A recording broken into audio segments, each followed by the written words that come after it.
Good morning, everyone. I want to comment this morning on a few terrorism-related matters, a terrorist regime, and a couple other items as well.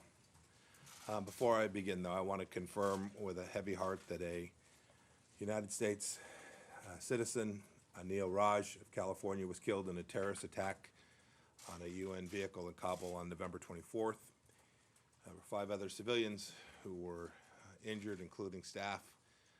We extend our condolences to the family and friends of the victim following this tragic incident and send our best wishes for a speedy recovery for those who were injured. Attacks targeting UN personnel working to help the Afghan people are unconscionable, and we condemn this act in the strongest possible terms. Today also marks the 11th anniversary of the Mumbai terror attack. We remember the 166 innocent victims, including 6 Americans. The brutality of the attack shocked the entire world. It is an affront. It's an affront to the victims and their families that those who planned the Mumbai attack still have not been convicted. Moving on to the world's largest state sponsor of terrorism, the Islamic Republic of Iran. President Trump and I have been following closely the protests that have recently broken out across that country. The Iranian people are once again on the streets because of the regime's poor economic management. And instead of addressing their grievances, Tehran has responded with violence and by blaming those outside of the country. Last week, the regime shut down the internet to prevent the truth about the protests from getting out. I asked Iranians to share their messages with the United States so we could expose and sanction the abuses of the Iranian regime. We've received to date nearly 20,000 messages, videos, pictures, notes of the regime's abuses through Telegram messaging services. I hope they will continue to be sent to us. We will continue to sanction Iranian officials who are responsible for these human rights abuses, just like we did last week to Iran's Minister of Communications. The Iranian regime also continues to export cruelty outside its own borders. Last week, an Iranian dissident, Masoud Malvi, was assassinated in Istanbul after he defected to Turkey from Iran. The killing of Mr. Malvi is yet another tragic example in a long string of suspected Iran-backed assassination attempts outside of Iranian soil.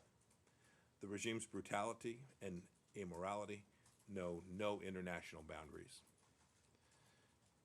To the courageous people of Iran who refuse to stay silent about 40 years of abuse by the ruling regime, I say simply this: the United States hears you, we support you, and we will continue to stand with you in your struggle for a brighter future for your people and for your great nation. As part of our long-standing strategic partnership with Egypt, we continue to raise the fundamental importance of respect for human rights, universal freedoms, and the need for a robust civil society. We call on the Egyptian government to respect freedom of the press and to release journalists detained in a raid last weekend. Turning to the Chinese Communist Party.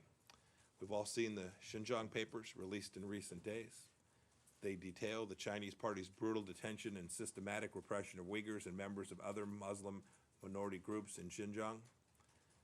These reports are consistent with an overwhelming and growing body of evidence that the Chinese Communist Party is committing human rights violations and abuses against individuals in mass detention.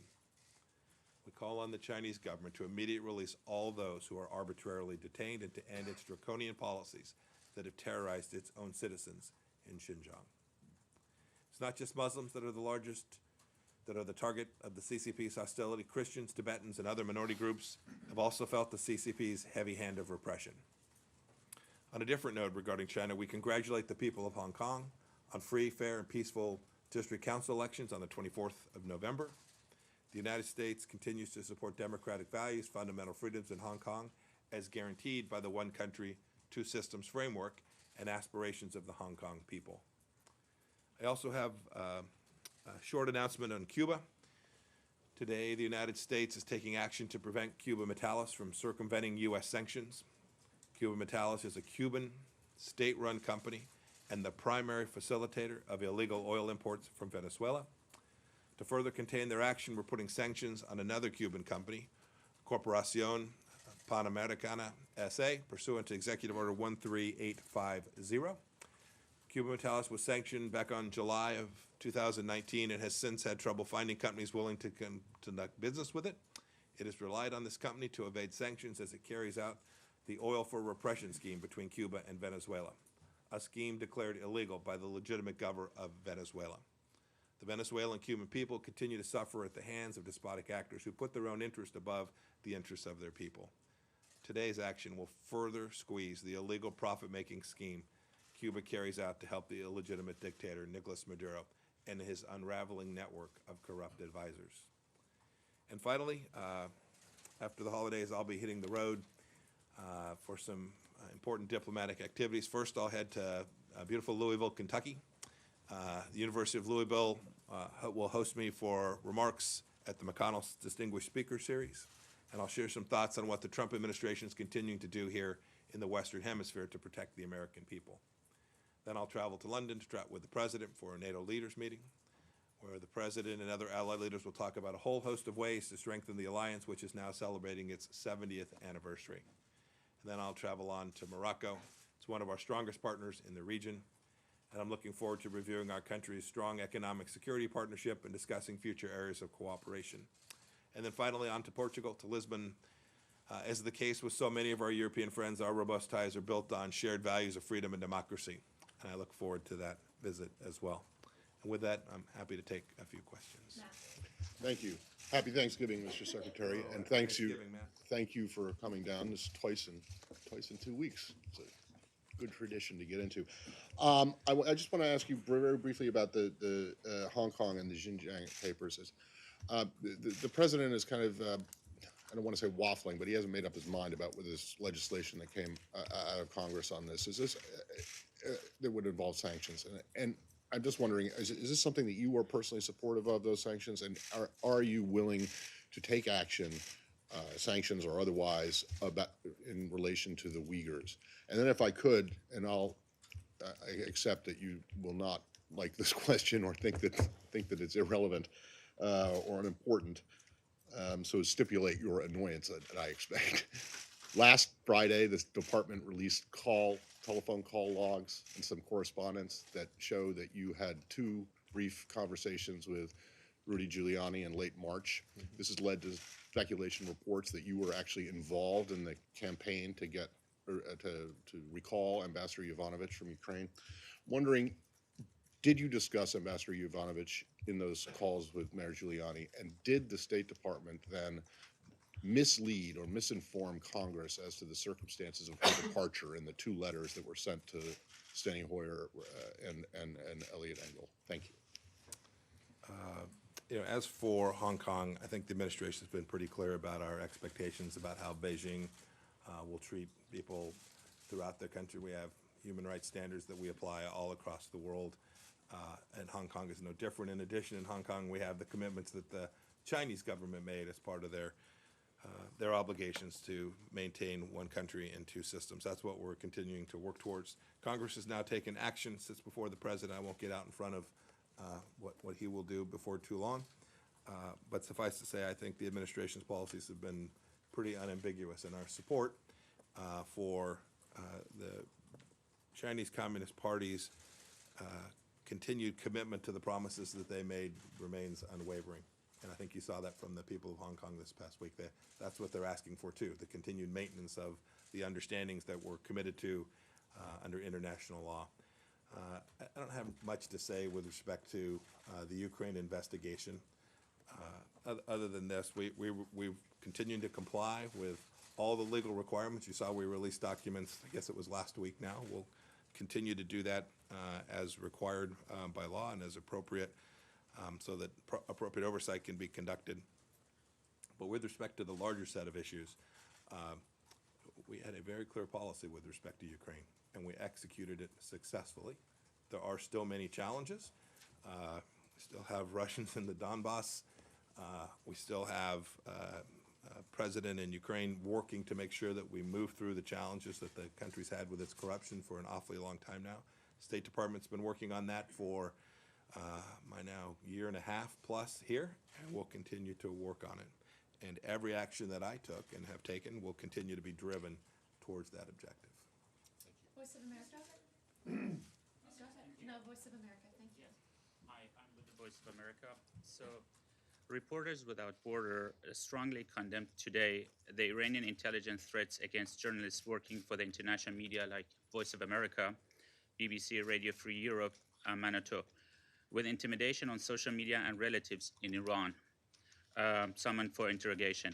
What's your take on it?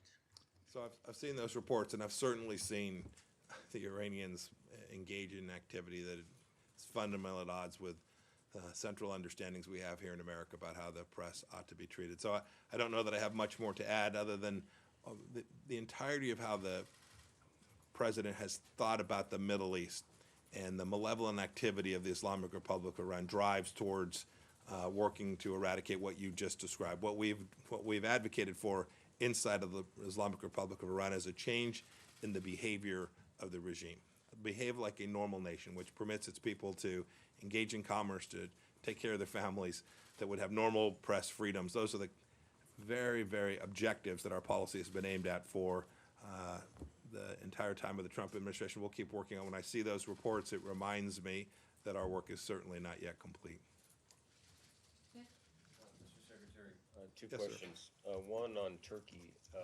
Now that Turkey is testing the S-400, and it looks to be on F-16s, is that cause for concern, and will the U.S. take any action in response, possibly levying sanctions? And the other, just going back to Ukraine, do you believe that the U.S. and Ukraine should investigate the theory that it was Ukraine and not Russia that hacked the DNC emails in 2016? So I'll take your second question first. Anytime there is information that indicates that any country has messed with American elections, we not only have a right but a duty to make sure we chase that down. And I served as the CIA director for the first year and a half of this administration. I can assure you there were many countries that were actively engaged in trying to undermine American democracy, our rule of law, the fundamental understandings we have here in the United States. And you should know we were diligently working to make sure that we addressed each of them with every tool of American power that we had. And so whomever it is, by the way, it's not just, I said nations, I think, it's not just state actors. There are non-state actors too, who are out there acting in ways that are deeply inconsistent with what we're trying to do. To protect our elections, America should leave no stone unturned. So whatever nation it is, that we have information that so much as suggests that there might have been interference or an effort to interfere in our elections, we have an obligation to make sure that the American people get to go to the ballot box, cast their ballots in a way that is unimpacted by these malevolent actors trying to undermine our Western democratic values. Your first question about Turkey and the S-400, yeah, it's concerning. We are hopeful. We're still talking to the Turks. We're still trying to figure our way through this thing. I don't want to get out in front of what the president may or may not do, but we have made very clear to the Turkish government our desire to see them move away from the putting into full operationalization the S-400 weapon system. Nike? Thank you, Morgan. Yes, ma'am. Thanksgiving to Thank you. Secretary. Happy Thanksgiving to you as well. On Hong Kong, a quick follow-up. Would you recommend President Trump to endorse the bipartisan legislation on the Hong Kong Human Rights and Democracy Act? The reason I ask is because if it's enacted, it will require Secretary of State to certify if Hong Kong retains enough autonomy for favorable trading terms. And separately, if I may, on Xinjiang, as you just mentioned, new league of documents published by the International Consortium of Investigative Journalists, ICIJ, revealed the strategy behind a campaign of re-education on Muslim minority groups. Would you say the U.S. pressures have had any effect on China's actions in Xinjiang? And does the new document allow more concrete actions to take against China? Thank you. Yeah. So your first question is, I can't really answer it because you point out quite correctly in the second part of that question that issue will come to me if this were to become law, if the president signs it, or if it becomes law. That will come to me. I'll have to make this determination. I don't want to prejudge that. I want to make sure that the process here can be run in a fair, neutral way and no one thinks that the Secretary of State got out in front of the analysis that we'll be tasked annually to do under that statute to evaluate whether the requirements there can be certified to. So we're aware of it. Our teams already have a lot of the foundational activity in place that we can perform, I think, a pretty thorough analysis pretty quickly to see if that certification can be made and if in fact this becomes law. And when we do, we'll make that. That'll be a published certification. We'll send it to Capitol Hill as required by statute. Your second question is really about what's the effects of this newly released information. I think there are really a couple. First, I think it confirms what we've been saying here at the State Department and the United States government for some time now about what's taking place there, the very significant human rights abuses. I think it confirms it, shows that it's not random and it is intentional and that it is ongoing. And so I think those papers simply confirm that. I think the world can see that, which leads me to the second point. I think it's the case now that you'll see many more countries around the world acknowledging what's taking place there and working alongside of the United States to create space and improve human rights conditions for the people of Xinjiang. I'm hopeful that those papers, the release of those papers, will encourage others to join in what we view as a very important outcome that we're trying to achieve. Go ahead, John. Yes, ma'am. Have a comment for the department on the new numbers reports coming out of Xinjiang. There's new information out there that the Communist Party has detained over time up to 1 million Uyghurs. Does State Department have anything on that number?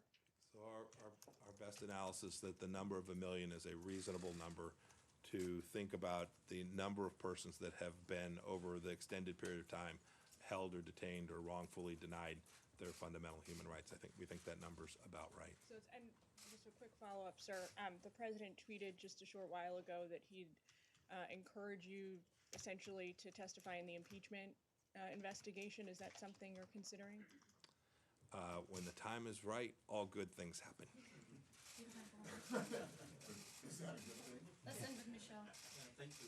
Thank you, Mr. Secretary. Iraq is cracking down on protesters with live ammunitions, and in Lebanon, clashes between Hezbollah, Amal, and the demonstrators. What steps are you considering to help peaceful demonstrations in both countries? And on Lebanon, any updates on the military aids to the Lebanese army? One more on Iran. Will the U.S. be able to provide internet access to the Iranian people soon? So let's see. As for internet access, it's come back on just a bit. We've encouraged the leadership of the Islamic Republic regime to turn it back on so people can communicate. It's worth noting that while that was done to tamp down the protests that took place and frankly deny the world access to see some of it, it's not working. Indeed, it's working at cross purposes. I talked about the 20,000 messages we've received, which we believe all came from inside the Islamic Republic of Iran. We expect we'll get thousands and thousands more over the coming days as well. So there is the capacity for Iranians to communicate outside of the country. The second piece is, it shouldn't surprise anyone that when you turn your internet off, the little bit of commercial activity that is already taking place inside of Iran is diminished. Lots of commerce all around the world takes place through electronic communications, and the inability to speak there will further decrease the Iranian economy, which will further deny them to have the resources to conduct terror campaigns around the world. First question was about Iraq. Iraq and Lebanon Yeah, demonstrations. I don't have anything to say on the Lebanon funding issue today. But as for Iraq, we've been in contact with all the various elements inside of Iraq that we have deal with. Our mission there is largely a counterterrorism mission, and that's what our troops are on the ground for. That's who the Vice President went to visit this week. He went to the Kurdistan region as well, all in an effort to try and help the Iraqi people stand up a free and independent and sovereign Iraq. That's our goal for the Iraqi people, and we're prepared to work with the Iraqi leadership, Prime Minister Ahmadi, President Barham Saleh, Speaker Habousi, all of the Iraqi leadership to try and deliver that on behalf of the Iraqis. We've made we have no qualms in talking about the fact that we think the Iranian presence there is harmful to that, decreases the risk that the Iraqi people can have the sovereignty that they so richly deserve, and we're confident that the Iraqi leadership wants the same thing that we're helping them work towards. Thank you. Great. Great, thanks, everybody. Have a Connell, Have any a- significance to that? have that a domestic wonderful trip? Thanksgiving, everyone. Really gave you the green light on Friday.